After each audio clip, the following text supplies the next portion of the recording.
I thought it was crazy.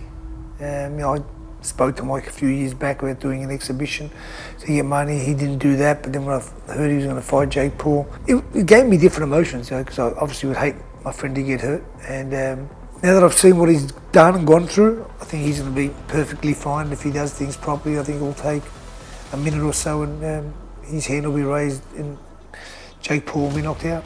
The headspace that I see him in over the last year or two or three has been the best I've ever seen him. I've been with him while he's been erratic and crazy. The day he got his tattoo, I was there. The day he got other things done to him, the day he doesn't turn up for training, when he doesn't turn up for a week, I've been there and I've ridden that whole roller coaster with him. But to see how happy and content he is, and this is, I think he's doing this more for the people, where he's never done that before. As much as he'll say he's doing it for himself, he's doing it for the people as well. He doesn't need this.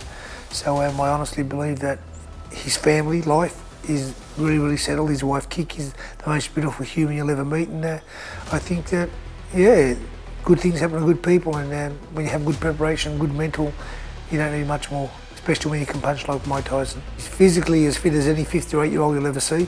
You can see that, photos of the testimony. You don't get a body like that by not working out. So I think that he's, very, very ready.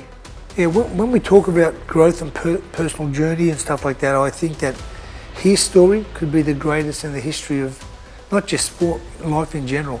Somebody who went through what he went through in all different facets of life, as everybody's heard, it's public, it's an open book.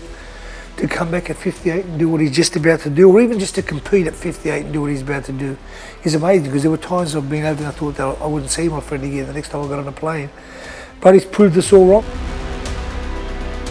You've got to be an animal. You've got to have that mongrel when you step into that boxing ring. And I think Mike's just trying to be the old Mike, but there's going to be a new one. You're going to see a much smarter one, a much more sophisticated one, and I think one that's just going to, wait, place one punch instead of trying to destroy this guy with many, many punches, which you could do when he was 30 or 28 or 21, which is taken away from you when you're 58. So he's got to be very, very smart, and I think that he's got that now. He's got the head on the shoulders, the brain's in the right place, and this controls everything. It's got nothing to do with heart.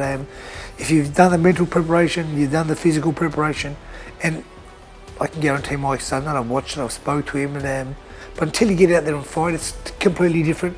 Although I know he's been sparring, so that's going to help him tremendously.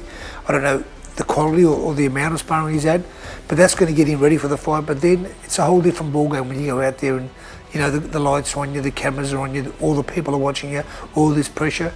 Look, he's handled it before, and I think that the Mike Tyson today will handle that better than he's ever handled it. What he's doing today for me is far better than him winning world titles, and I'm saying that as a friend and somebody who loves him dearly. What he represents today is what life's about. He's a father, he's a husband, and he's something very, very special.